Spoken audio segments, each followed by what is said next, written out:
திமுக தமிழ்நாட்டுல புறக்கணிக்கப்பட்டிருக்கு அப்படின்னு 1000 பேர் சொன்னாலும், கோடி பேர் சொன்னாலும், இங்க இந்தியா முழுக்க இருக்கக்கூடிய ஒரு கூட்டணியில, இந்தியால திமுக புறக்கணிக்கப்படல அப்படின்றது தான் நிதர்சனமான உண்மையா இருந்துகிட்டு இருக்கு.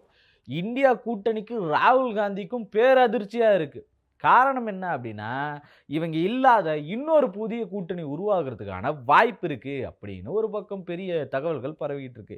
இதுல பல்வேறு வகையான கட்சிகள், அதாவது இந்தியா கூட்டணியிலிருந்து முரண்ல வெளிய போன கட்சிகள் கூட திரும்ப வந்து சேர்றதுக்கான வாய்ப்பு இருக்கு அப்படின்னு பல்வேறு தகவல்கள் வந்துகிட்டு இருக்கு. ஸ்டாலின முன்னிறுத்திய ஒரு கூட்டணி திரும்பவும் உருவாகுறதுக்கான வாய்ப்பு இருக்கு. திமுக இல்லாத இந்தியா கூட்டணியை ஏத்துக்கவே முடியாது. திமுக இல்லாத ஒரு கூட்டணி நடக்கவே நடக்காது. அது பேர் ஆபத்து அப்படின்னு சொல்லி வெளிப்படையான தகவல்கள வச்சிருக்காங்க. இவ்ளோ நடந்ததுக்கு அப்புறமும் இந்தியா கூட்டணி நிலைக்குன்றீங்க? முழுசா பார்த்துருவோமா?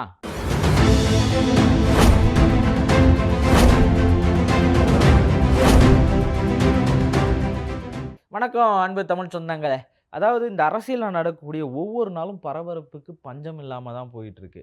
இந்த இந்த நேரத்தில தான் வந்து பார்த்தீங்கன்னா, திமுக ஒரு பக்கம் பெரிய ஸ்டாண்ட் எடுத்திருக்கு. என்னன்னா, இவிஎம் மிஷின செக் பண்ணுங்க. அங்க வந்து கொளத்தூர்ல ஏதோ நடந்திருக்கு அப்படின்னு சொல்லிட்டு. இதெல்லாம் ஒரு பக்கம் இருந்தாலும், இவிஎம் மிஷினு, கொளத்தூர், பெரம்பூர் இதெல்லாம் எடுத்துக்கலாம். பெரம்பூர் ஆனா நம்ம சிஎம் தொகுதியில என்ன நடந்துச்சுன்னு பார்த்தீங்கன்னா, தபால் ஓட்டு இருக்கிற வரைக்கும் சிஎம் அவர்கள் பின்னடைவு தான். தபால் ஓட்டு தாண்டனதுக்கு அப்புறம் சிஎம் அவர்கள் இப்போ முன்னிலைக்கு வந்துட்டாரு அப்படின்ற ஒரு நிலைப்பாடுகள் மாறுச்சு. அது எல்லாமே ரொம்ப ஓப்பனா தெரிஞ்சது. சரி அத விட்டுருவோம். நம்ம அந்த அந்த பக்கத்துக்கு போ வேணாம். இப்போ முக்கியமான ஒண்ணு என்ன அப்படின்னா, ராகுல் காந்தி அவர்களுக்கு தான் பேரிடியா விழுந்துகிட்டு இருக்கு. சோனியா காந்தி போட்டு வாங்கு வாங்குன்னு ஒரு பக்கம் அவங்கள வாங்கிட்டு இருக்காங்க. இன்னொரு பக்கம் மத்த கட்சிகள் எல்லாமே கூட்டணி கட்சிகளா இருக்கக்கூடிய இந்தியா கூட்டணியில பங்கேற்ற மொத்த கட்சிகள் எல்லாமே நாங்க வெளியேறுறோம். எங்களுக்கு தேவை கிடையாது இந்தியா கூட்டணி. இந்தியா கூட்டணி அவ்வளதான் முடிஞ்சு போச்சு அது. அது ஃபெயிலியர கண்டுருச்சு அப்படின்னு ஒரு பக்கம் ஒரு பெருத்த பின்னடைவ சந்திச்சிருக்கு அப்படின்னே சொல்லலாம். பிஜேபிக்கு எதிராக ஒன்றிணைக்கப்பட்ட 2023ல பெங்களூர்ல ஒன்றிணைக்கப்பட்ட இந்த கட்சி, இந்த கூட்டணி மிகப்பெரிய காங்கிரஸ் தலைமையிலான ராகுல் காந்தி அவர்கள 2019லயே வந்து ராகுல் காந்தி அவர்கள் தான் பிரதமர்ன்னு சொல்லி முன்மொழிஞ்சவர் யாரு அப்படின்னு பார்த்தீங்கன்னா, நம்ம ஸ்டாலின் அவர்கள் தான். அப்பத்திலிருந்து தொடர்ந்து பெரும் முயற்சிகள் நடந்துகிட்டு இருக்கு. ஆனா, ராகுல் காந்தி அவர்களால ஜெயிக்க முடியல. காரணம் என்ன? காரணம் என்ன? அப்படின்னு சுத்தி சுத்தி தேடுறாங்க. அந்தந்த எலக்ஷன் ஒரு எலக்ஷனா முட்டி மோதுறாங்க. இப்பதான் தெரியுது ஏன் காரணம் அப்படின்றது. என்னன்னா, இவங்க ஒரு இடத்துல நிலைப்பாடா இருக்கிறதில்ல. அவங்க ஜெயிச்சிட்டாங்களா? அவங்க கூட போயிடு. இவங்க ஜெயிச்சிட்டாங்களா? இவங்க கூட போயிடு. இப்படிதான் தமிழ்நாட்டுக்குள்ளேயே இவங்க நிலைமை இருந்துகிட்டு இருக்கு. இன் கேஸ் கொஞ்சோண்டு யோசிச்சு பாருங்க. இதுவே டிஎம்கே ஜெயிச்சிருந்துச்சு அப்டின்னா, எங்களுக்கு அப்பவே தெரியும். அதனால தான் நாங்க இதெல்லாம் பார்த்தோம் அப்டின்னு இருப்பாங்க. இப்ப தோத்ததுனால அவங்க என்ன பண்ணாங்க, அப்படியே பல்டி அடிச்சுட்டாய்ங்க. இந்த கேள்விகள் ஒரு பக்கம் போயிட்டு இருக்கும்போது, இன்னொரு பக்கம் காங்கிரஸ் தானே அங்க இருக்கு. அதாவது கர்நாடகால காங்கிரஸ் தானே இருக்கு அப்டின்னு சொல்லி அன்புமணி அவர்கள் கேள்வி எழுப்புறார். ராகுல் காந்தி இத பத்தி பேசியிருக்கலாமே. காங்கிரஸ் தலைமை சொன்னா, டெல்லி தலைமையிலருந்து காங்கிரஸ் தலைமை சொன்னா, ஏன் கேட்க மாட்டேன்னு சொல்ல போறாங்க கர்நாடகா? அவங்க ஒரு வார்த்தை சொல்லலாம்ல அப்படின்னு அன்புமணி அவர்கள் வச்ச வாதமும் கரெக்ட். அதுக்கு இவங்க என்ன பண்றாங்கன்னா, ஏன் நீங்க மோடிய கேட்கலன்னு போயிட்டு இருக்காங்க. நீங்க பிரச்சனை என்ன? பிரச்சனைக்கான தீர்வு யாரு குடுக்க முடியும்னு தேடி போயிருந்தாங்கன்னா, இன்னைக்கு இந்தியா கூட்டணி ஜெயிச்சிருக்கும். இந்தியா கூட்டணி தொடர்ந்து தோற்கறதுக்கு முக்கிய காரணம், அவங்க கூட்டணியில இருக்கக்கூடிய ஒருத்தரையும் மதிக்கிறது கிடையாது. ஜெயிக்கிறவங்க பக்கம் மட்டுமே நிக்கணும் அப்படின்னு நினைக்கிறது.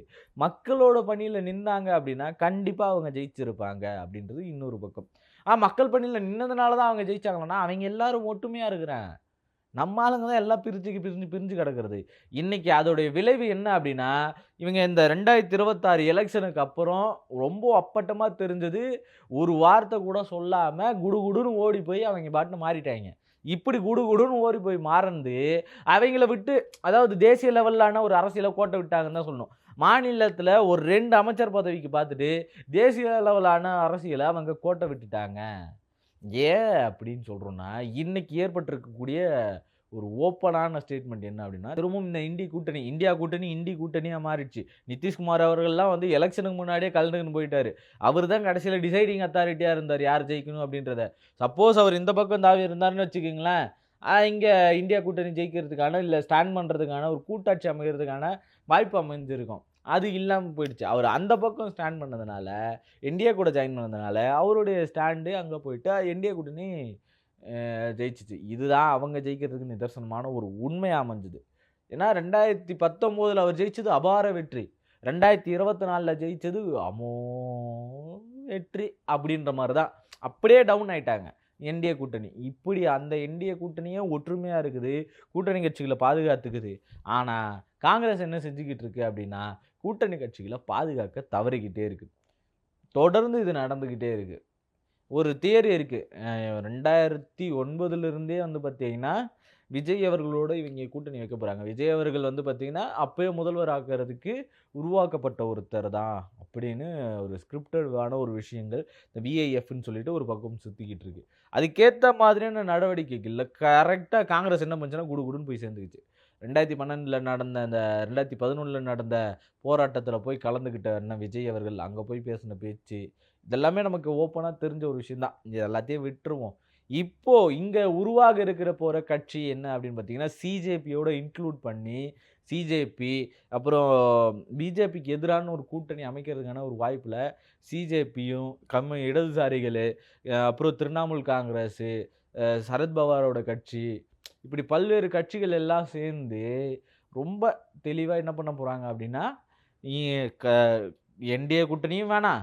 இந்தியா கூட்டணியும் வேணாம். இண்டி கூட்டணியும் வேணாம். இது இல்லாம 3வது கூட்டணி, மதச்சார்பற்ற பாஜக எதிர்ப்பு கூட்டணி அப்படின்னு ஒண்ணு உருவாகுறதுக்கான வாய்ப்பு இருக்கு. அதுக்கு திமுக தலைமை வகுக்குமோ, இல்ல மற்ற கட்சிகள் திரிணாமுல் காங்கிரஸ் வந்து தலைமை வகுக்குமோ தெரியல. ஆனா கண்டிப்பா ஸ்டாலின் அவர்கள் இல்லாத, திமுக இல்லாத ஒரு இந்திய தேசிய லெவலான கூட்டணி கிடையவே கிடையாது. நீங்க அப்படி திமுகவ விட்டு வந்தது பெரும் ஆபத்து அப்படின்னு சொல்லி ஓப்பன் ஸ்டேட்மென்ட்டா ஒரு பக்கம் திரிணாமுல் காங்கிரஸும் ஓப்பன் ஸ்டேட்மென்ட், ஒரு பக்கம் மம்தா பானர்ஜியும் குடுத்திருக்காங்க. இன்னொரு பக்கம் அகிலேஷ் யாதவும் வந்து ரொம்ப ஓப்பன் ஸ்டேட்மென்ட்டா அடிச்சிருக்காரு. திமுகவ நீங்க விட்டு மிகப்பெரிய அளவுல தப்பு பண்ணிட்டீங்க அப்படின்ட்டு. ஏன்னா, ஆரம்பத்துல ராகுல் காந்தி அவர்கள பிரதமரா முன்மொழிஞ்சவர் இவர் தான். அவருக்கெல்லாம் தகுதி இல்லைங்க. அவரு இது இல்லைங்க, இது இல்லைங்கன்னு சொன்னப்ப முன்மொழிஞ்சது இவர் தான். அதுக்கு அடுத்த காலகட்டங்கள்ல அத ரொம்ப ஸ்ட்ராங்கா வலுவா கட்டமைச்சுக்கிட்டு இருந்தாரு. தமிழ்நாட்டுக்குள்ள காங்கிரஸ கட்டி காப்பாத்திட்டு இருந்தாரு. இந்த டிஎம்கே மட்டும் தான் அத காப்பாத்திட்டு இருந்தது. ஸ்டாலின் அவர்கள் அத விட்டுக் குடுக்காம விடாப்பிடியா பிடிச்சுக்கிட்டு இருந்தாரு. கிட்டத்தட்ட அவர் தான் வந்து இந்தியாவுக்கே பிரதமர் ஆகணும் அப்படின்னு சொல்லி இன்னொரு தியரிய வேற கிளப்பிட்டு இருக்காங்க. இங்க திமுக தமிழ்நாட்டுக்குள்ள என்ன செஞ்சது அப்படின்றது மிகப்பெரிய உதாரணம். ஏன்னா, இதுவரைக்கும் இல்லாத அளவுல பொருளாதாரத்துல வளர்ச்சி. கடன் இருக்குதாம்பா. கடன் இல்லன்னு யார் சொன்னா? ஏன் நம்ப இங்கிருந்து வாங்கிட்டு ஓடி போனாரே, அவருக்கு கடன் இல்லையா? இங்க இருக்கக்கூடிய நம்ம அம்பானி, அதானி அவர்களுக்கு கடன் இல்லையா? தேசிய அ இதுல ஆர்பிஐல அவங்களுக்கு கடன் இல்லையா? இன்னும் பல்வேறு இடத்துல அவங்க கடன் வாங்கலையா?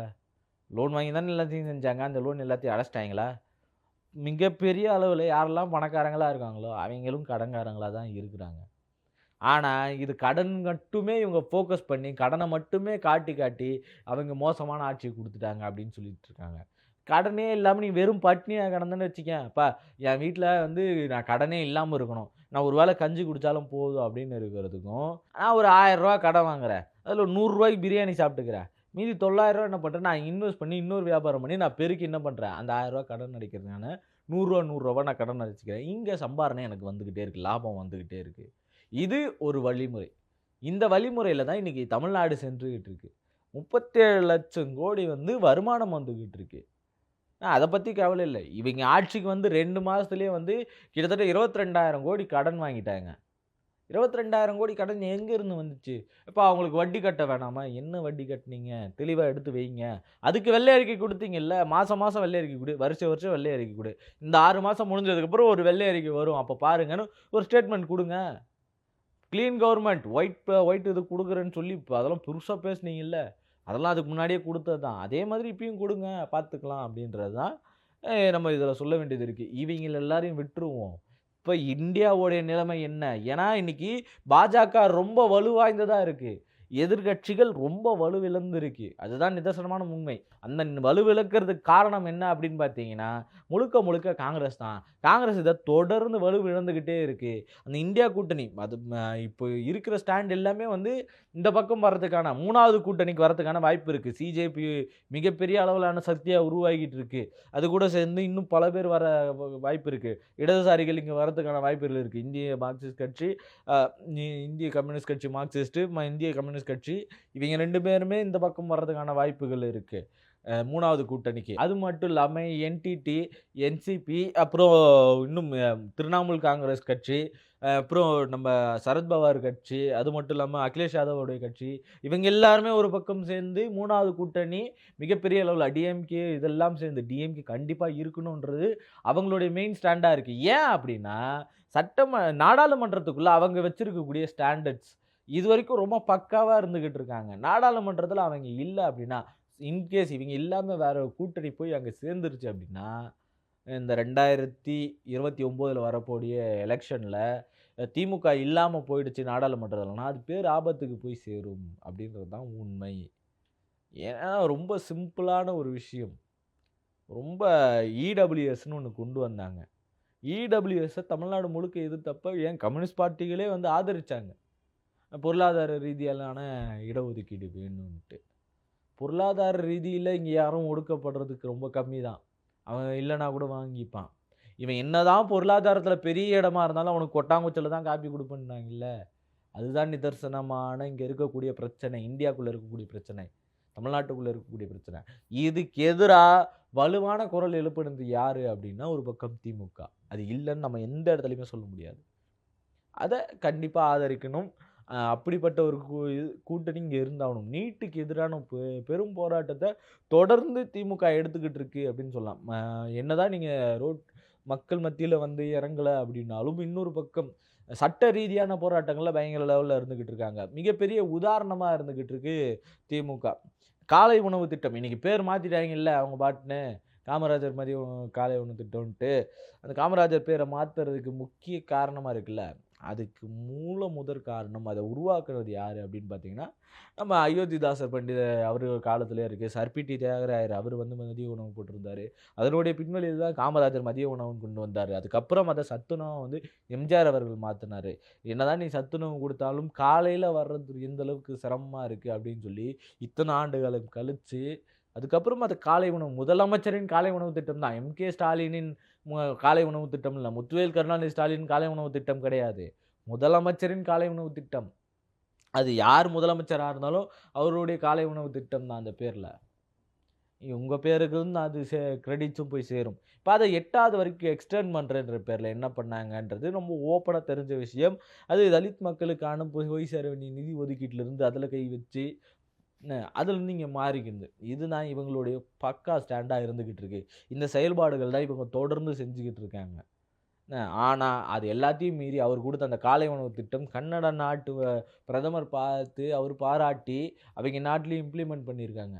இதுதான் நிதர்சனமான உண்மை. இந்த உண்மைக்கு சாட்சியா யார் இருக்கா அப்டின்னா, இம்ம பல பேர் இன்னைக்கு அவருக்கு ஆதரவு குடுக்குறதும், இந்தியா கூட்டணில அவர் இருக்கணும்.